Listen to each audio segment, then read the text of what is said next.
Thank you all for coming. Many people are struggling in silence, and we have to be intentional and allow vulnerability in the workplace. Thank you, ladies, for being a part of this. I appreciate you all. Jamie, what services are you able to offer families and employers if there is any cost associated with child care answer services? Yeah, thanks for having me, India. It's really a joy to be here. So we do a lot for families at Child Care Answers. We specifically work with young children. We specify early childhood as ages 0 to 8, but then we also will help families who are looking for after school care as well. So that can go up to age 11, 12 as well. So what we do for families is we support them by finding childcare. We can help them find a list of programs that are near their home that offer childcare for their specific needs. It could be anything from after school care, like I said, or before school care to full day care. We also try to help families find maybe some non-traditional hours as well, which can be a little bit more difficult to find if you're just doing a normal Google search or looking that way. So we can help families find that as well. And then we also provide one-on-one supports to families. Maybe you're having some difficulty with potty training or maybe a behavior at home and you're not sure how to parent through that. We can meet with you one-on-one. Virtually right now is the best option for us, or we can do an email or a phone call as well. And we can support the family just with some parenting tips or some resources. We really try to meet the family's needs. Some parents want to have that one-on-one conversation, and then other parents just want to have some research or an article to read and to gather some more information from. So we can do anything and all the above when it comes to that. And then we also do parent workshops, and we host those, and they're all free. All of these services are free for families. And we really try to have our workshops be reflective of the needs in the community that we're experiencing or that we see.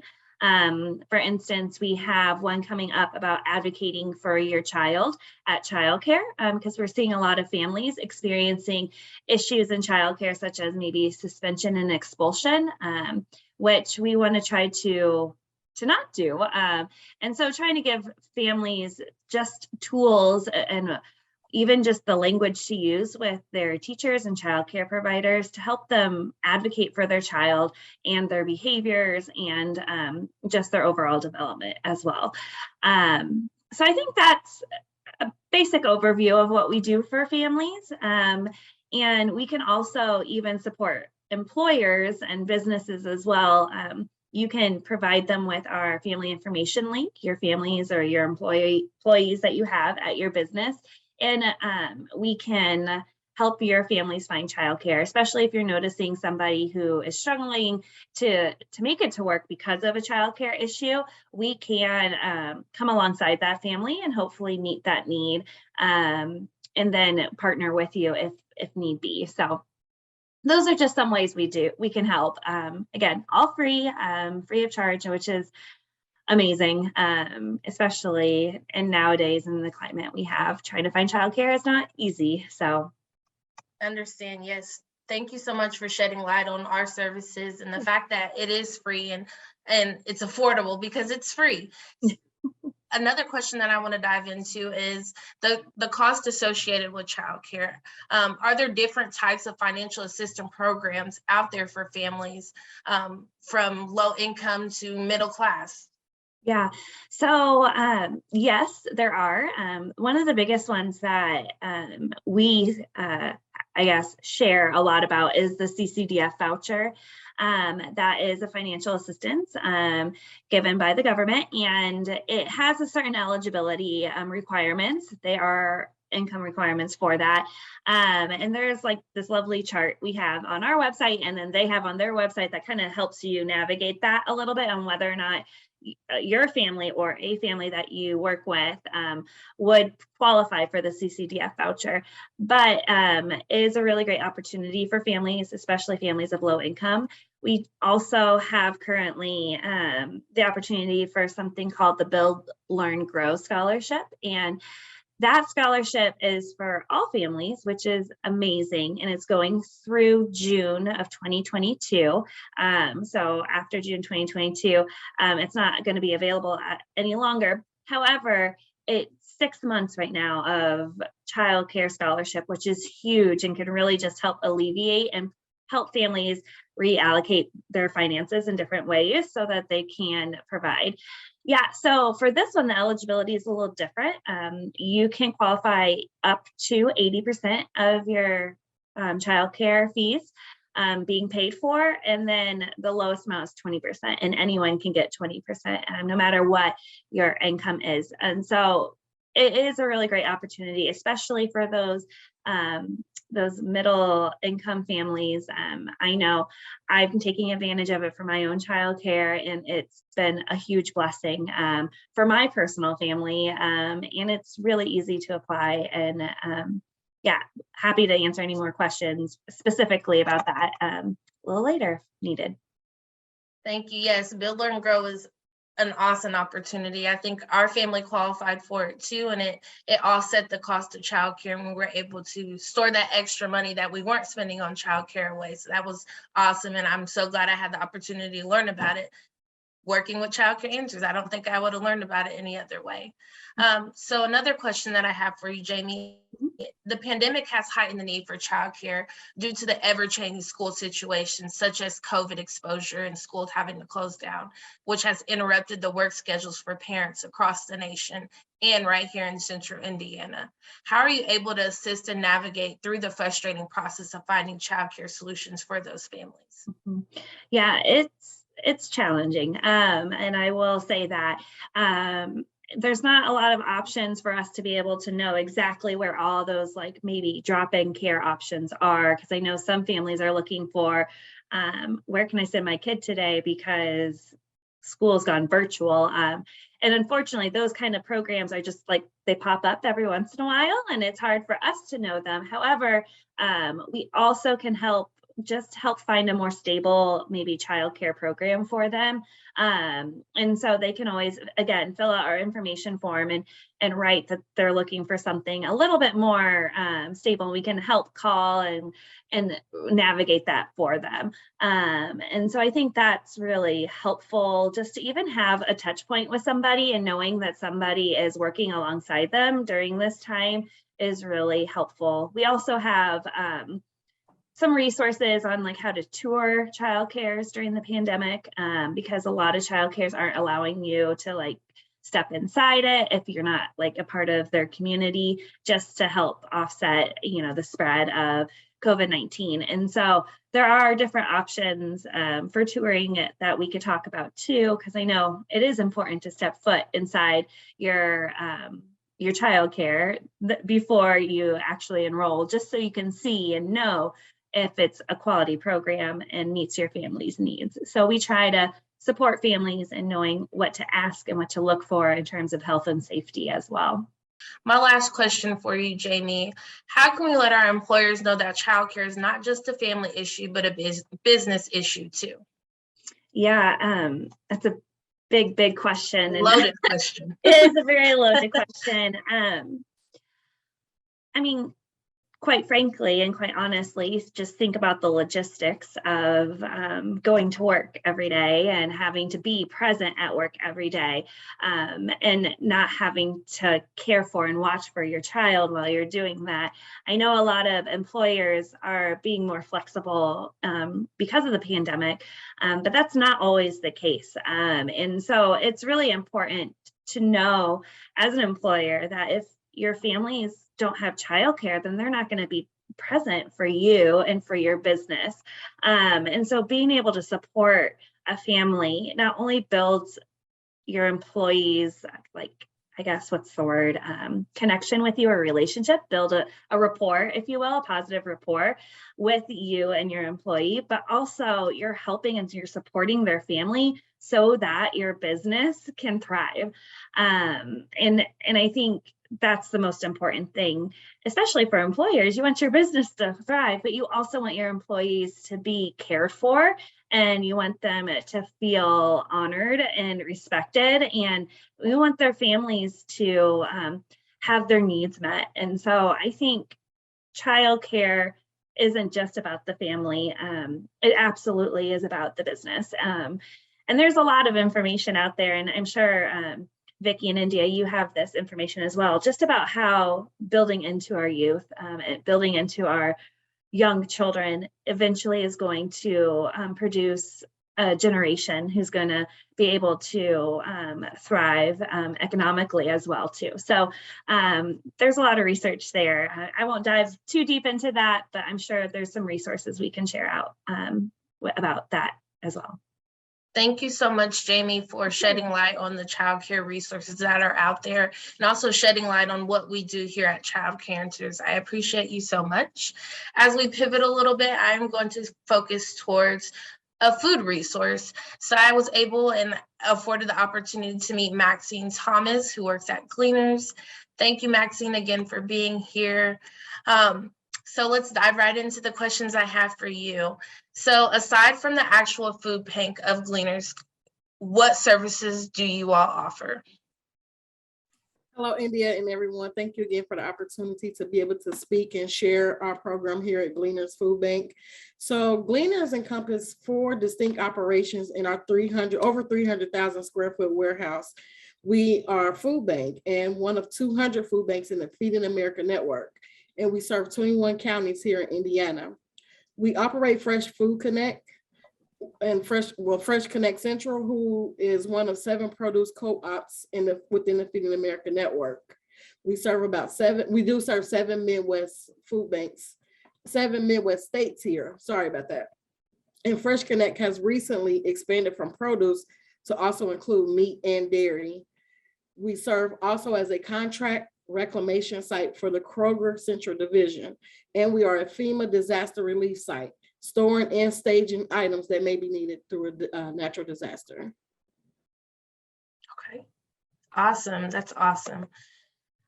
Let's see. How does being underemployed or unemployed affect one's food supply? Good question. So basically, food insecurity is a typical symptom and some of the issues that our neighbors face.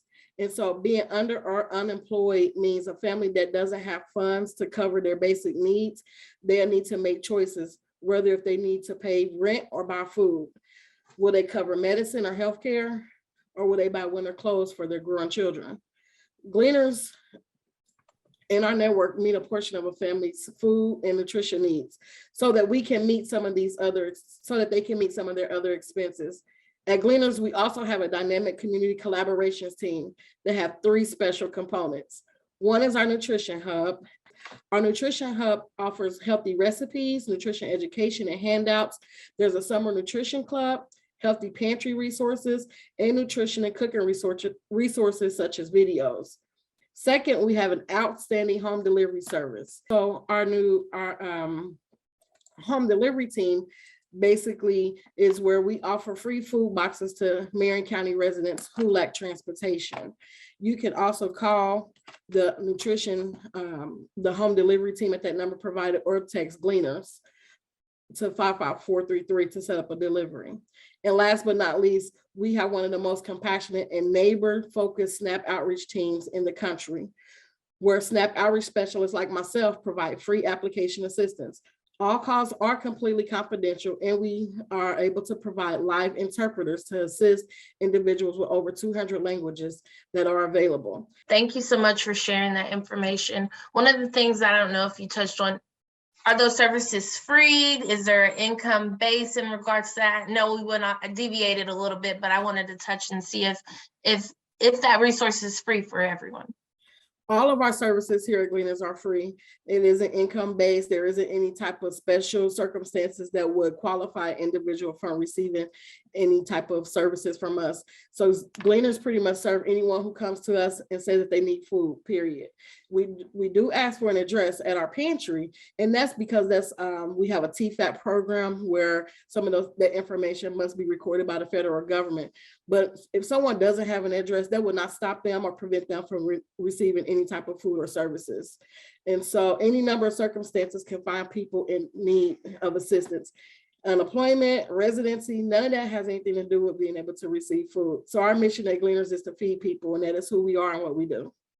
Awesome. That's awesome to know. One of the questions, and I know a lot of people are experiencing this that are on this webinar with us today, the recent inflation of food prices. Have you noticed an increase of attendees to the food bank? That is, I'm sure, one of the alarming numbers is the fact that we have definitely received an uptick in our on-site pantry. You know, Gleaners is a food bank, which means we store the food, but we also provide food to, again, the 21 counties at different agencies and partners. And you may see mobile distribution, such as the Indianapolis Motor Speedway, the fairgrounds. We have mega distributions at those areas. And we have definitely seen an uptick. Our on-site pantry, so far, we serve over 500 households a day. And so that's about 42% increase over our pre-pandemic numbers. So price increases definitely have stretched the budget for our neighbors, but you may not know that they also stretch the budget of Gleaners. Transportation costs for our truckloads of produce, even from Arizona, have also doubled. That's just an example of how much the increase in inflation has really impacted our community. Wow, that's crazy to know. And one of the comments that was in there, the price of chicken. Yes, the price of everything has gone up, which is just so ridiculous, but that's the climate that we're in nowadays. So I guess we have to roll with it. So one of the common misconceptions of using the food bank or the services that Gleaners offers is that you must be unemployed or receiving some sort of government assistance. Is that known to be factual? And if not, how can we correct that misconception? That is actually a false. Again, like I mentioned, that we don't charge. There's no type of criteria or eligibility that would determine if a family that is in need will receive any type of food from us. You do not have to be on any type of government assistance. What I can say personally is, especially on the SNAP team, we have seen an influx in referrals and calls to our hotline from everyday working class families who have pretty much hit rock bottom. Some of those that may not even know how to navigate the system to even reach out for resources. We have a great partnership with Indiana 211, which is a direct referral site that send over referrals to us, where individuals who experience these situations where they are pretty much in dire need and facing hunger and need to find ways to be able to feed their families. And so this is a lot of misconception that we pretty much try to tackle those myths and really share that this resource that we have at Gleaners is for any and everyone who is in need. And the thing about it is we do our best to make sure the integrity of all humans are respected, even through the process of going through our SNAP applications, coming into our food pantry, and any other services that we provide. And Gleaners does a wonderful job with even communicating with our neighbors and partners who offer pantry assistance to make sure that the dignity of our neighbors are respected as well. Thank you, Maxine, for answering those questions. I'm going to pivot again. Maxine, you did touch on, some people might not have an address. And as we know, homelessness is a big thing in America. A lot of people are experiencing homelessness. Some employees that are actually working are still experiencing homelessness. I have with me Siobhan from CHIP. Siobhan, thank you again for being a part of this webinar with us today. And I'll dive right in as soon as you're ready. I'm ready. Thank you. All right, so let's talk about how does homelessness affect employment? Yeah, so that is definitely a loaded question. So thank you, India. Just to piggyback off what Maxine said and also what Jamie said, homelessness is just really a lack of stable, safe, and affordable and adequate housing. I know that research shows that oftentimes employers may not want to hire someone who was previously homeless or is homeless. And those are it's a barrier. Let's just say that, you have the barrier of lack of experience. If there's physical or mental health barriers or just challenges for re-entry from incarceration or hospitalization. So there are a lot of barriers when it comes to homelessness. It's not a one size fits all. And I know sometimes employers may be reluctant, and we have to really, as a entity, let's just say that, or as an organization or a company, we have to exclude those biases, because some of the biases may be, what if, they don't want to work? Most of the time, the homeless population does want to work. Or, what if they're not going to be clean? I feel like that's not an issue that you should worry about. If they have the opportunity to work, they're going to do the things and the measures that they need to have in order to keep that job and be employed. So we really have to reduce the stigma of when you are looking to acquire an employee who may have been homeless or is homeless, just still treat them with the same respect and dignity. Thank you for shedding light on that stigma. I think across the board, we've probably heard that same stigma that homeless people do not want to work. They don't want to help themselves. And 9 times out of 10, they do want to help themselves. So we're definitely trying to share these resources. So what signs should employers or people look for when an employee is facing eviction or homelessness? You have some deep questions. Let me just say that for sure. And I appreciate you asking that.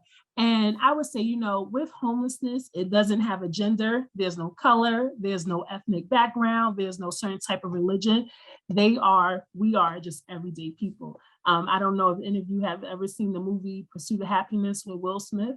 His employers and employees did not know that he was homeless. And just understanding that you don't have to show up and say, hey, I'm homeless. But if that does happen, then yes, that's great if they know that. But you also have to understand from an employer perspective, that employee has to be vulnerable and have that relationship with you. So my thing is just in general, building intentional relationships with your employees for you to even know that information. And if they don't share it, that's fine. You can't be upset about it. But if they come to you, make sure that you have an open door policy. Or maybe you have your, a sign up at your office and say, open door policy, if you ever have any questions or concerns, or you just want to put time on my calendar. You don't need to put what the topic is, just say, hey, can I meet with you for 10 minutes? Being open to that opportunity will allow your employees to have that vulnerability and just be able to just have a conversation with you. And you may pick up on some things. They may not even talk about homelessness or they're facing eviction, but they might bring up something else. Maybe they say they're food insecure. So then, you know what, boom, you have the resources to reach out to Maxine. Maybe they say, they're losing out on their childcare. You got childcare answers, you have those opportunities and connections. And I think also it's just really building a community around you as well. Thank you. Let's see. What services are offered that can potentially improve an applicant's readiness for employment? That's another good question too. I think as an employer, you should be able to build a community of resources for your employees. So depending on where you're located, there's always a community center. There's always a social service center. So being able to connect to those and tap into them and find out what they can provide, not only for your employees, but just for the community in general, and have those resources readily available. I feel like it's always building a village, no matter where you're at. Even though you're an employer, there's always, again, a community center, there's a local school, you can connect with resources and have that available. And then just make it relevant in knowing that you have a village surrounding you too. So you know how we say, when you move into a new neighborhood, you create that village, you find out, who your next door neighbor is, you find out, where the local school is, even the local parks too. They have resources as well where they offer summer meals and meal programs throughout the year. So definitely building a resource around you as an employer. Deviating a little bit from the questions, but I know we talked about the resources that are out there for the homeless community. What resources are out there for the homeless community, and how do we get in contact with someone that is experiencing that? What do we do in that situation? So in that situation, I always offer, just as a one-stop shop, is for organizations or companies to reach out to HIT, which stands for the Homelessness Initiative Program. And what they do, they are a triage. So if a person is experiencing homelessness or they're currently homeless, they will provide information and resources. Sometimes they're able to put a family or individual up into a hotel if there's no shelter space available. That is often the one-stop shop that I provide to people, because at CHIT, we don't necessarily provide direct service. We mobilize and advocate and empower the community for collaboration in order to end homelessness. Awesome. Thank you for sharing that information. So one of the questions that I also have for you, and it's loaded too, and I'm sorry, what role should human resources and others play when an employee becomes homeless? I know you kind of just touched on that. So. Yeah. I guess what that question is, the employee has to be vulnerable and be able to share that information with you. It's a lot of when you're homeless, there's a lot of trust issues, just in general. I was homeless too as a kid. So, sometimes it's hard to say, okay, if I share this information, are you gonna, how can I say it? Are you gonna, I can't think of the word right now, but are you gonna retaliate against me because I shared something really personal with you and being vulnerable to you? And, what if that individual, wants to get a raise? You have to think about the cliff effect. Yes, I want to get that 25-cent raise, but you know what? Once I get that 25-cent raise, I'm going to lose out on my childcare. I'm going to lose out on my SNAP benefits, my TANF. So there's a lot of factors that come into place where the population may not speak up about their needs. But I think if you're able to, again, provide those resources and build that village and just have that information readily available, you can put that in your break room. And I'll get into that later too, because we do have a handbook for help that you're able to order. They're small booklets that literally can fit in your back pocket, but unfortunately we are out of them, but we have them online in English and Spanish. And if I have the opportunity, I can share my screen so you can see where to access it as well. So you would pretty much go to the CHIP website, and then it says you will go to what we do, and you would click Handbook of Help, and then it would bring you to this page. And then this is the entire resource guide. So it's in English and Spanish. And then you can also order. So we're looking to order more books because we are out of the 2021 actual booklets. So if your organization, if one question, if you have questions, comments, or updates or suggestions, you can always email handbook@chipindy.org. If your organization want to be added to the handbook, you just fill out a form. And then if you want to order handbooks, you'll complete a form here. And then you can ask, this is the English version. So my suggestion is, and this has a lot of things. So there's housing, legal services, LGBTQ plus services, meals, mental health, everything, the whole nine. And it's in English and Spanish. And what I would suggest for employers to do is get a binder out. I know this one is 39 pages and the Spanish one is in 78 pages. I would put them both out and put them in a binder and place it in your break room or maybe at your front desk or somewhere that's discreet, and let employers know or employees know that these resources are available. Feel free to, look through the binder at your own time. And I think that'll be a great opportunity just to have that information readily available. My last question, what can employers do to combat homelessness, and what resources that you just shared this are out there for any employee experiencing homelessness? Excuse me. So yeah, that will be the answer to that question. Definitely the Handbook of Help, because it's a resource guide for those who are at risk or who are experiencing homelessness now, and just really being able to print out that guide and have it in a binder. And then when we have the booklets available, I would say just sign up for our newsletter so that you're able to get the firsthand, news about what's available and be able to grab. I know you can order at least 50 of the books and you can come pick them up.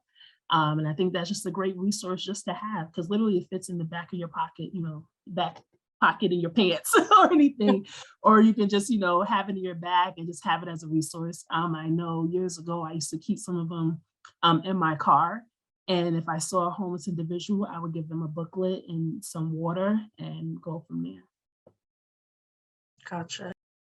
One of the questions that just popped up from Lindsay stated that the link says that the ordering form is closed. Do you know when it will reopen, Siobhan? Yeah, so we're not sure when it's going to reopen. We're looking to order some more books from 2021 for this year, but we're also working on a new handbook. So this handbook comes out every single year. And it's always like a different color. So this past year it was like a greenish color. So if you can just print out the actual, you'll be able to still have that. And then when it's available after you sign up for our newsletter, you'll have access to it. There is a stigma associated with utilizing a food pantry. How can employers assist their employees with removing that stigma? Wonderful question. So I can really give an example for Gleaners. As Gleaner employees, there's a thing where you can go to HR in confidence if you have a need. I remember at the beginning of the pandemic, it was a thing where Gleaners offered to the employees to be able to come through the pantry before it opened, or at the end of the day of your shift, or days that the pantry isn't open, so that you can be able to shop in discretion and be respected in that manner. And then they pretty much offer any other type of support if you need it to be able to come to them. As far as other employers, I think it would really be a great tool to have these type of resources available, such as sharing other type of benefits to their employees. I know that we have different type of benefit programs here at Gleaners through like wellness committees and things of that sort. And I believe that if the communications to the employees would be able to provide other resources as like a blast email or some type of communication board, that way it won't like single out any type of individual, but also just sharing that even if there's maybe some type of DEI committee or some sort that can be able to reference different type of languages for individuals to be respected, to be able to go and request help. So it's definitely a trust thing. It's a thing of being able to go and confidentiality, because we know that it is a stigma for a lot of people, myself included. If there was a time where I needed to reach out, I don't know how much I would trust to go to my employer and say, this is a need that I have. So some of it could be personal, but I think if employers are able to at least offer it in a respectable manner, then they may be able to help reach their employees. And overall, it will be able to produce better outcomes when it comes to work ethics and being able to provide a peace of mind for individuals that may be facing hunger and food insecurity. There is a stigma of food insecurity and being able to reach out for help, but being able to find a trusted source to be able to do that would definitely be a bonus for employers to provide that type of resource. And so I really appreciate this platform, because this isn't a typical conversation that jobs would even have, to be able to share these type of resources from childcare, food and nutrition, housing. Working class families are a great demographic or a class of people who are really doing their best to make ends meet, therefore may not qualify for programs such as SNAP. However, there are other resources such as the food pantry that can be able to help bridge that gap from families going to bed hungry. And so if we can do so in a way that is, we're thinking about like supervisors, managers. There are some, individuals that are entry-level positions who may not realize that that they may qualify for these programs, because SNAP, for one, is based off of income and family size. So an individual making under $40,000 with a household of 4 would definitely qualify for SNAP benefits, And so these are things that employers can be able to share across the board, so that everyone can really feel most comfortable to reach out for these type of resources.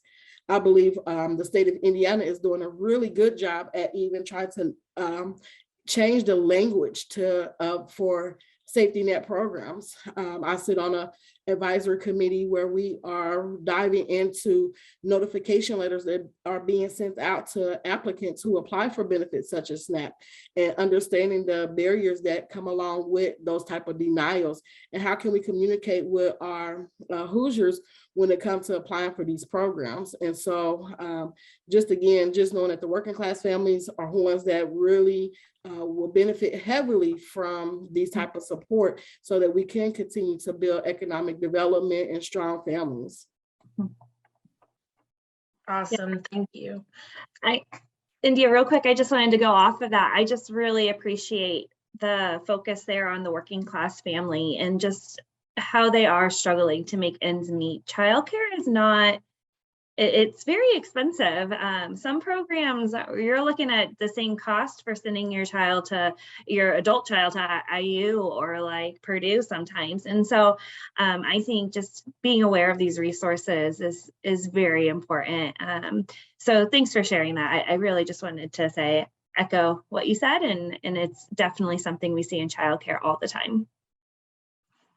Thank you, ladies. Is there any final remarks that you all want to add before we conclude today's session? I think the culminating conclusion is that we can't, we have to release our biases, especially as employees. We have to release our biases and also just reduce the stigma. And I think that's a responsibility for each of us to do when you're hiring employees or interviewing, and being able to be open and honest and accept their ideas, and also be able to provide resources to them. And even if it's non-traditional resources, resources can help anyone and everyone.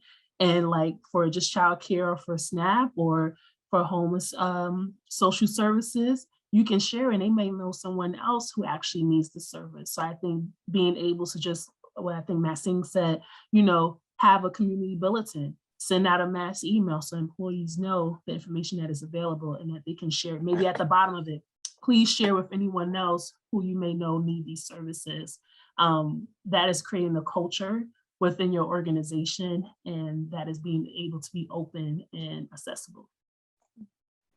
I think that's wonderful. Yeah, I would say another common theme would just be intentional relationships and supportive environments. That culture piece is really critical, because without having that supportive environment and that safety to go to somebody and confidence, you're not going to have your employees reach out to you for that if that's not there and that's not the foundation. So I think, you know, even for childcare, which might not be as stigmatizing as maybe some of the other food insecurities and housing insecurities, but still, like it's really hard to step up and say, I can't afford my child's childcare right now. What do I do? And so I think it's all part of it, and having that supportive environment is the foundation. I'm glad I was able to shed light on the housing insecurities, the food insecurities, and the childcare barriers. Those are all resources that we are able to offer. They're free, as we all heard. We also have our final presentation scheduled in February. Please look at our event calendar on our website. And I look forward to seeing everyone again going forward. Again, thank you all for coming.